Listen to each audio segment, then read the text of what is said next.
श्री स्वामी समर्थ. 2026मध्ये अधिक मास 17 मे चालू होणार आहे आणि 15 जूनपर्यंत हा अधिक मास असणार आहे.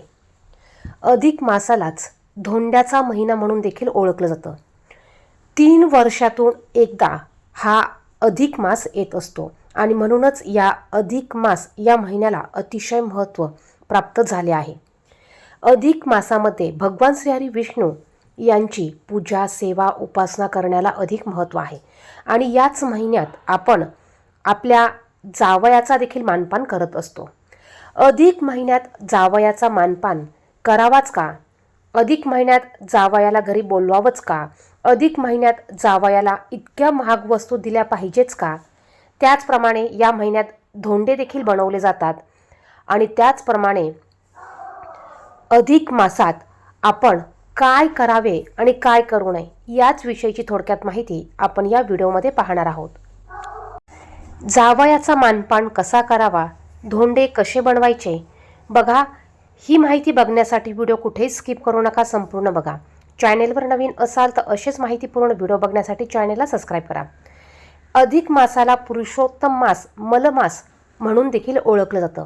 या महिन्यात कोणतेही शुभ कार्य जसं की साखरपुडा, मुंज, नवीन घर घेणे, नवीन व्यवसाय सुरू करणे, लग्न करणे अशा गोष्टी वर्ज्य असल्या तरी या महिन्यात आपण अधिकाधिक भगवान श्रीहरी विष्णू यांची उपासना, तुम्हाला एखादं पारायण करायचं असेल तर तुम्ही पारायण करू शकतात.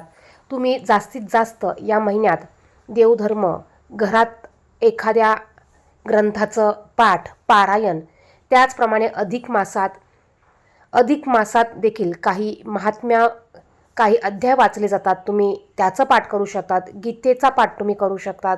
त्याचप्रमाणे तुम्हाला जर का एखादं पारायण करायचं असेल तर ती पारायणाची सेवा तुम्ही करू शकता. तुमच्या गुरूंची सेवा करू शकता. तुमच्या कुलधर्म, कुलाचाराची तुम्ही सेवा करू शकतात. म्हणजेच तुमची जी कुलदेवी असेल तिचं नामस्मरण करणे, त्याचप्रमाणे जास्तीत जास्त श्रीहरी भगवान विष्णू यांची सेवा करणे, ओम नमो भगवते वासुदेवाय नमः या मंत्राचा जास्तीत जास्त जप करणे, त्याचप्रमाणे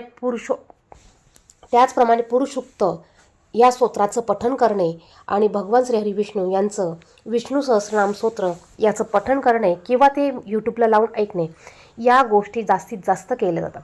अधिक मासात आपण ज्या पण काही दान, धर्म किंवा इतर धार्मिक गोष्टी करू याचं फळ आपल्याला हे 10 पटीने अधिक मिळत असतं.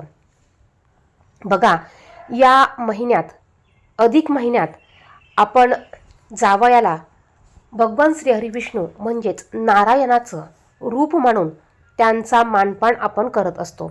आता बऱ्याच कमेंट्स अशा येतात की जावयाला फुकट द्यायचं का, जावयाला का द्यायचं, जावयाचा मानपान करायचा का, जावई आमच्या मुलीला सुखी ठेवतो का, म्हणजे अनेक असे प्रश्न कमेंटच्या खाली येत असतात. तर बघा, प्रत्येकाचा जावई असा असेल असा नाही.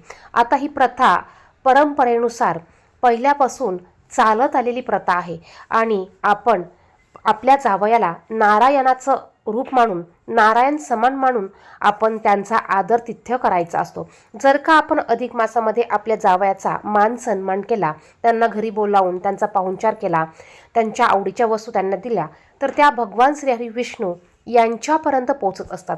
आणि म्हणूनच अधिक मासात आपण आपला धर्म पाळायचा आहे. आपण आपल्या यथाशक्तीने, आपल्या पद्धतीने, आपल्याला जसं जमेल तसं आपण त्यांचा मानपान करायचा आहे. नवीन जावई असेल तर नवीन जावयाला आवर्जून, लेक जावयाला आवर्जून घरी बोलावलं जातं. त्यांना पोशाख केला जातो, लेकीला साडी घेतली जाते. त्याचप्रमाणे नवीन जोडवी घेतली जातात किंवा आधीच्या जोडव्यांमध्ये भर घातली जाते. त्यांच्या आवडीचा स्वयंपाक बनवून त्यांना जेवायला दिलं जातं.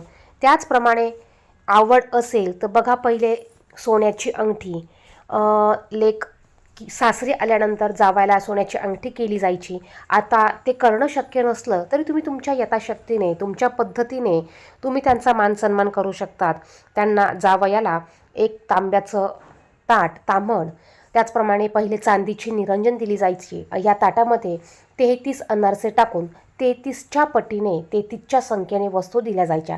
आता शक्यतो तांब्याचं ताट आणि चांदीची निरंजन, 33 अनारसे देण्याची पद्धत आहे. त्याचबरोबर काही ठिकाणी 33 बत्तासे दिले जातात, 33 सुपारी, 33 प्रकारची फळं. तुम्ही तुमच्या यथाशक्तीने तुम्हाला जसं शक्य होईल तितक्या प्रमाणात तुम्ही वस्तू देऊ शकतात. असं काही नाही की सोन्याचीच वस्तू घेतली पाहिजे, सोनं नसेल तर चांदीची घ्या, चांदीचीच निरंजन घेतली पाहिजे, चांदीची घेणं शक्य नसेल त्यांनी तांब्याची घ्या. बघा, शेवटी आपला भाव महत्त्वाचा आहे. आपल्या पद्धतीने आपण आपल्या यथाशक्तीने आपण त्यांना घरी बोलावून त्यांचा मान सन्मान करायचा आहे. घरी जावयाला बोलवल्यानंतर त्यांना बघा, त्यांना जेवायला बसवायचं आहे. छान असं तुम्ही त्यांचं ताट सजवू शकतात, त्यांना ऑक्शन करू शकतात. जेवण झाल्यानंतर त्यांना उभा पोशाख तुम्ही देऊ शकतात. एखादी भेटवस्तू घेतली असेल तर ती तुम्ही त्यांना देऊ शकतात. या पद्धतीने आपल्याला त्यांचा मान सन्मान करायचा आहे. आता या प्रथेनुसार जावयाला घरी बोलावून सागर संगीत त्यांचा पाहुणचार केला जातो, त्यांना मानपान दिला जातो. त्याचबरोबर जावयाला जेवायला बोलवून त्यांना सोन्या चांदीच्या वस्तू मानपान म्हणून दिल्या जातात. आपण आपल्या पद्धतीने त्यांना ह्या वस्तू देऊ शकतो. त्याचप्रमाणे त्यांच्या आवडीचं जेवण, रुचकर जेवण किंवा पुरणाचा स्वयंपाक करून त्यांना जेवायला दिलं जातं. गोड पदार्थ त्यांना खायला दिले जातात. आपण आपल्या यथाशक्तीने त्यांना स्वयंपाक बोलवून जेवायला देऊ शकतो. त्याचप्रमाणे अधिक मासामध्ये धोंडे बनवण्याला अधिक महत्त्व आहे. धोंडे कसे बनवायचे बघा, अगदी सोपी पद्धत आहे. धोंडे हे पुरणाचे बनवले जातात. आपल्याला कणिक मळतो तशी कणिक मळायची आहे आणि या कणकेमध्ये पुरण घालून याचा गोल गोळा करून तो तळायचा असतो. आता पूर्वीच्या काळी बघा, एक गंमत म्हणून ही गोष्ट केली जायची. ह्या धोंड्यामध्ये किंवा पुरणामध्ये काही ठिकाणी अंगठी, काही ठिकाणी दगड, काही ठिकाणी मीठ, काही ठिकाणी चॉकलेट, गोळी, पैसे अशा वस्तू घालून हे धोंडे तळले जायचे आणि जेवायला बसल्यावर प्रत्येकाच्या ताटात हे धोंडे वाढले जायचे. ज्याला जशी वस्तू येईल तसं त्याचं किंवा त्याला त्या गोष्टी भेटणार किंवा एक गंमत म्हणून ह्या गोष्टी पहिले केल्या जायच्या. तर या पदार्थाला देखील खूप महत्त्व आहे. त्याचप्रमाणे तर बघा, आपण देखील आपला जावई नवीन असो किंवा जुना असो, नवीन असेल तर त्याला आवर्जून बोलवा. जुने झाल्यानंतर आपण फक्त जेवायला बोलवून त्यांना कपडे देखील देऊ शकतो. बघा, आपल्या महाराष्ट्रात खूप जुनी आणि महत्त्वाची ही पद्धत आहे. जावयाला श्री विष्णूचे रूप मानून त्यांचे पूजन केले जाते. त्याचप्रमाणे बघा, जावयाला आपण अनारसेचं ताट, नवीन कपडे, धोतर, कुर्ता, शर्ट, पॅन्ट पीस किंवा सूट देऊ शकतो. आपल्या इच्छेनुसार भेटवस्तू त्यांना देऊ शकतो. जर का जावई जुने असतील तर तुम्ही नुसतं त्यांना जेवायला घरी बोलवलं तरी चालेल. त्याचप्रमाणे बघा, अधिक मासात विवाह, गृहप्रवेश, मौजीबंधन, बारसे यांसारखी शुभ आणि मंगल कार्य केली जात नाही. असे मानले जाते की या महिन्यात शुभ कार्य केल्यास अपेक्षित फळ मिळत नाही. मल मासात भगवान विष्णूंची पूजा करण्याला विशेष महत्त्व आहे. या काळात दान, जप, तप, पूजापाठ आणि गोमातेची सेवा करणे अत्यंत पुण्यकारक मानले जाते. तसेच अधिक मासात रामायण, गीता यांसारख्या धार्मिक ग्रंथाचे दान करणे देखील अत्यंत शुभ मानले जाते.